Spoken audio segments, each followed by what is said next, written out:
Hello dear students, welcome to EPG Pathshala. I am Avneet Kaur, Assistant Professor in Education, Ranjit Avenue, Amritsar.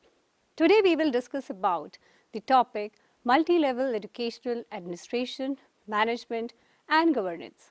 The objectives of this topic are to understand the concept and functions of educational administration, elucidate the concept and functions of educational management, understand the concept of educational governance, describe the structure of educational administration, management and governance at central level, state level and local level, understand the administration of the education system at primary and secondary level. So now let us start with the meaning and functions of educational administration. The term administration has been derived from the Latin word ministik, which means services rendered to others for their welfare. Good's Dictionary of Education defines educational administration as all those techniques and procedures employed in operating the educational organization in accordance with established policies. The educational administration is concerned with both human resources and material resources. The human resources include children, parents, teachers, employees, other citizens, university or board of education, officials at local, state and national levels of the government. On the other hand, the material resources include money, buildings, grounds, equipments and institutional supplies. Now we will go through the major functions of educational administration in India. The first function is planning, which involves systematic, organized and an articulated scheme of working. Second is organization, which includes defining the purpose, analyzing and identifying tasks required to meet these objectives, allocate related activities to other staff, providing for management and coordination of activities, and establish a reporting and communication channel. The third function is direction, which involves exercising leadership, motivating people, determining accountability, and developing guidelines for action. The fourth function is controlling, which involves measuring and monitoring performance, comparing results with plans, and taking corrective action when required. Next, we will study about educational management, its meaning and functions briefly. Management has been derived from a French word manage, which means housekeeping. According to Morville, 1969, management is that activity in an organization which consists in deciding upon the ends or goals of an organization which the goals are to be effectively reached. Now we will discuss briefly the functions of educational management. The first function is planning. It involves the process of defining goals, establishing strategies for achieving these goals, and developing plans to integrate and coordinate activities. The second function is organizing. It involves the process of determining what tasks are to be done, who is to do them, how the tasks are to be grouped, who reports to whom, and when decisions are to be made. The third function is leading. It involves motivating subordinates, influencing individuals or teams as they work, and selecting most effective communication channel. The fourth function is staffing. It includes formulating staff personnel policies, recruitment of staff, selecting, orienting and assigning duties to staff, and providing staff welfare measures. At the last comes controlling. It involves monitoring actual performance, comparing it to the standard, and taking actions if necessary. Next, we will briefly study about the concept of educational governance. Educational governance refers to authority and decision making within the system. It includes how the education system is organized and power is allocated, what structures and decision making processes are in place, formal roles and responsibilities, and the relationship between central and local authorities. It is also concerned with how funding, provision, ownership and regulation of education and training systems is coordinated, and at what level: local, regional, national and supranational. So students, this was a brief introduction to educational administration, management and governance. Now we will understand the multi-level educational administration, management and governance. Over the years, since independence in 1947, there has been a shift in the process of educational planning from centralization to decentralization, from macro planning to micro planning, and the district has been accepted as the most appropriate unit of planning. The various levels of educational administration, management and governance are central level, state level and local level. At present, education is the joint responsibility of states and center. It has been developed to manage education at different levels, namely center, state and local level. Local level further comprises three internal administrative sub-levels: district, block and village level or Panchayat level, as shown in the given figure. India currently has 29 states and 7 union territories. The state organizations and institutions are divided by districts and blocks. The responsibilities of the different levels of government are also explained in detail by the Constitution. The 7th schedule of the Constitution, that is Article 246, has 3 lists: union list, state list and concurrent list, which includes the jurisdiction of both central and state government. The union government and the state governments have co-jurisdiction over legislative powers concerning economic and social plans, social security, education, trade, industry, electricity enterprises and the like. The 11th and 12th schedule, which includes Article 243G and 243W of the Constitution, explains the jurisdiction of rural governments called Panchayats and urban governments. Now we will focus on the educational administration, management and governance at central level.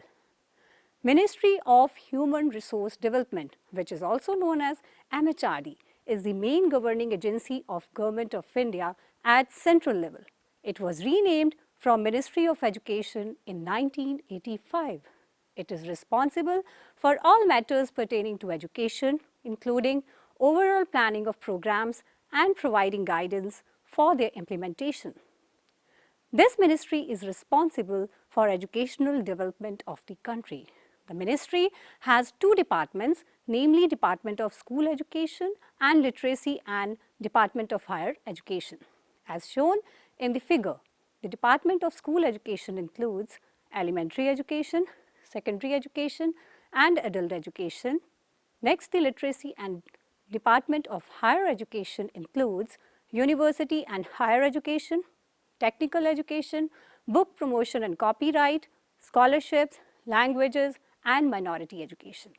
The Ministry of Human Resource Development is headed by a cabinet minister of the union government. The Department of Education under the Ministry of Human Resource Development is under the charge of a Minister of State who is advised at the official level by the Secretary to the department, assisted by an additional Secretary and educational advisor on academic and policy matters of education. The Directorate of Education, DOE, consists of several bureaus, each of which is headed by a joint secretary on joint education advisor.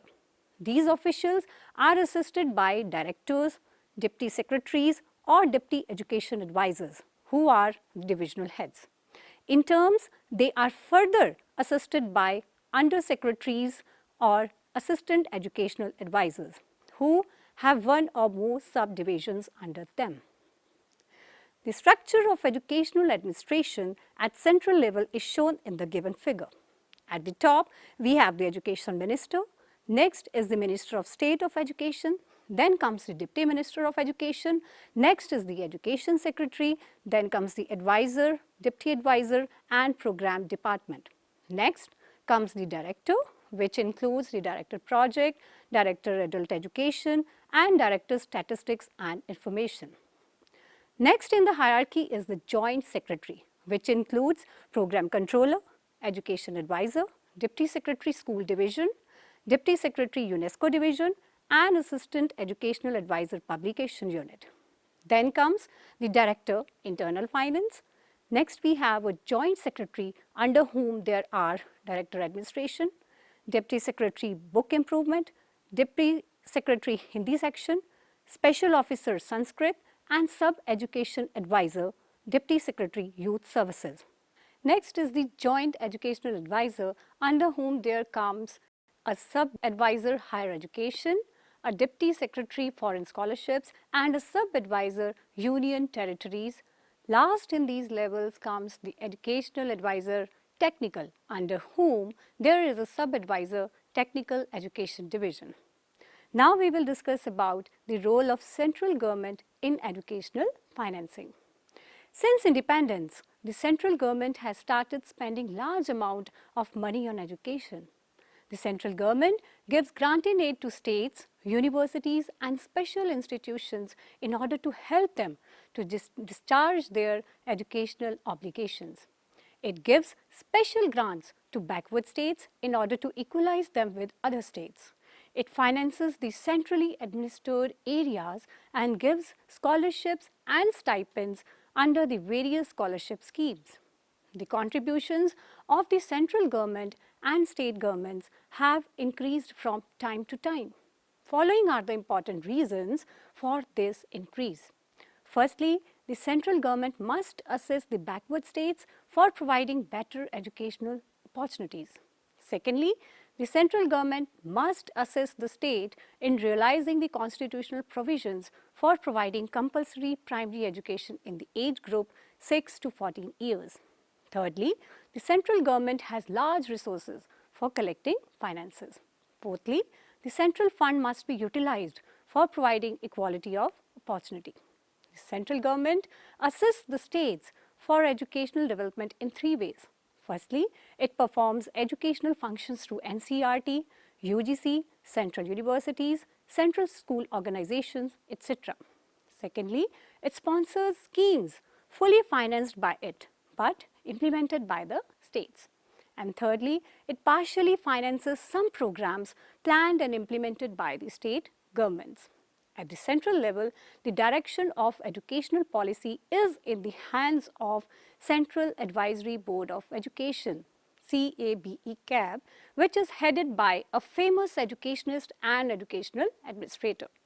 The central government has also set up some specialist institutions for encouraging education in the country, which are given as follows. Central Board of Secondary Education, New Delhi, Central Hindi Directorate, New Delhi, which is also known as Kendriya Hindi Nirdeshalaya, Central Institute of Indian Languages, Mysore, Central Institute of English and Foreign Languages, Hyderabad, Educational Consultants of India Limited, New Delhi, etc., and many more. Next, we will discuss the educational administration, management and governance at state level.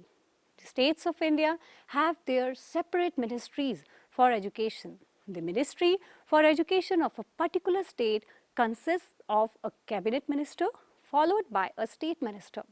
The state governments also formulate policies for education.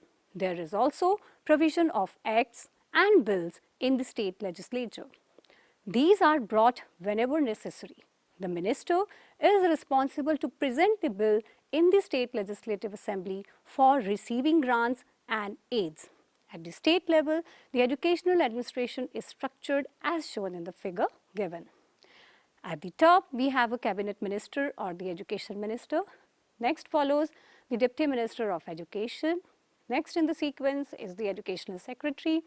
Then comes the joint secretary, education, under whom there are an additional secretary, a deputy secretary, and an assistant secretary. Next follows the educational director. Then comes the additional director of education. Next is the deputy director of education. Then follows the assistant director of education. Next is the regional director of education. Then comes the district inspector of schools. Next is the deputy inspector of schools, and at the end we have the sub-deputy inspectors. Now we will discuss about the responsibilities of the state government regarding school education. First, to establish and maintain educational institutions. Second, to recognize for the establishment of schools. Third, to provide grants to schools managed by private governing bodies. Fourth, to pass laws for different types of school education. Fifth, to supervise schools through DOs and supervisors at block level. Sixth, to recruit and place teachers in schools. Seventh, to prescribe the syllabus and supply books. Eighth, to establish school boards to conduct examination. Ninth, to provide special assistance to poor and backward students. 10th, to organize training programs for teachers and supervisors. 11th, to initiate action against teachers and schools in case of any lapse. 12th, to feed information to the center about schools. Now we will learn about the role of state governments in educational financing. The Finance Commission transfers adequate resources at the end of each plan to each state under, firstly, share its income tax, secondly, share in excise, and thirdly, lump sum grant in aid.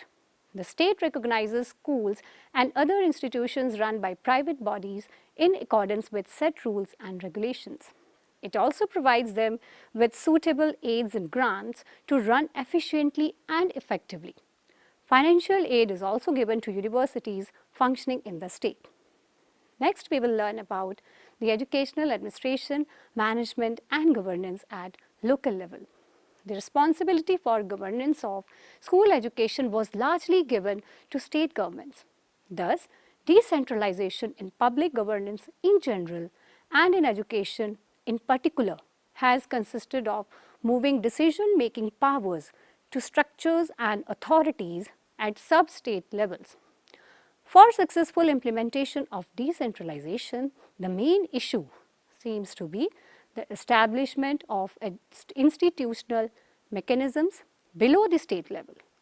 It is in this context that the concept of Panchayati Raj and the community development frameworks were adopted in the years after independence.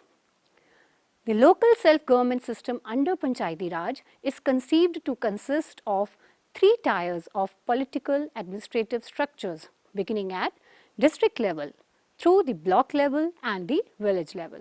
This is also viewed as facilitating the emergence of grassroots democracy involving people in local electoral process.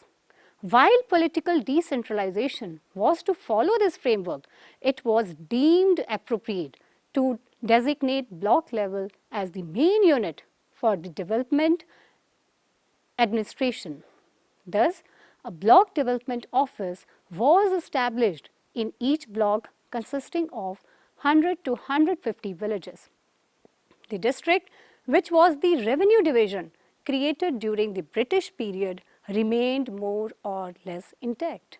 The basis of local administration is decentralization. And what is needed is that local administration should be strengthened and made effective. Within the education sector, to begin with, the district education office remained the main center of governance of school education in the district. After nearly 30 years of this setup, a separate office of the school education department came into existence at block or sub-district level in many states. This was partly due to the enormous expansion of the primary education system during the preceding 2 decades. The block education office now deals with elementary primary education in many states, while the district education office directly governs secondary education. Now we will discuss about the administrative structure of educational administration as recommended by Kothari Commission. As shown in the given figure, Kothari Commission has recommended educational administration mechanism at local level in which the Deputy Director School Administration includes District Education Office, which corresponds to District School Board at district level. Next in the hierarchy comes Block Education Office, which corresponds to Block School Committee at local level. Functions of various Panchayat bodies. Functions of Panchayat bodies related to education have been mentioned in a number of sections in the Panchayati Raj Institution Act 5. Some of the recommendations made in the Act are: first, the Gram Sabha will run the adult education program in the village. It is interesting to note that no mention has been made regarding the role of Gram Sabha in other aspects of education. Second, Gram Panchayat, governing body at the village level. It will provide education through primary and middle schools, create awareness among the people, and ensure enrollment of all the children in the primary school, construction and maintenance of hostels, etc. Third, Panchayat Samitis or block level bodies are expected to perform a variety of functions, particularly with respect to elementary education. These include the promotion of primary and secondary education, the construction and maintenance of school buildings, and the provision of education for working children. Fourth, roles identified for Zilla Parishad, district level body, includes the construction of roads to connect all the schools and colleges in the district, the construction and maintenance of primary and secondary schools, the construction and maintenance of hostels, ashram shalas, etc., the provision of scholarship, maintaining grants, the construction of schools and hostels for scheduled castes, scheduled tribe and other backward caste students, and the provision of free textbooks and teaching and learning materials for these groups. It is also specified that permanent committees of Jilla Parishad should be constituted for different sectoral areas, with one such committee, the Education and Health Committee, which would look after all the functions related to education. For meeting the expenditure on account of these responsibilities, the school committee should receive certain proportion of the income of local village panchayat, and second, the grant and aid fixed on the basis of equalization, that is, a larger grant being given to poorer areas and a smaller grant to richer areas. Now let us briefly discuss about the role of statutory councils and apex bodies.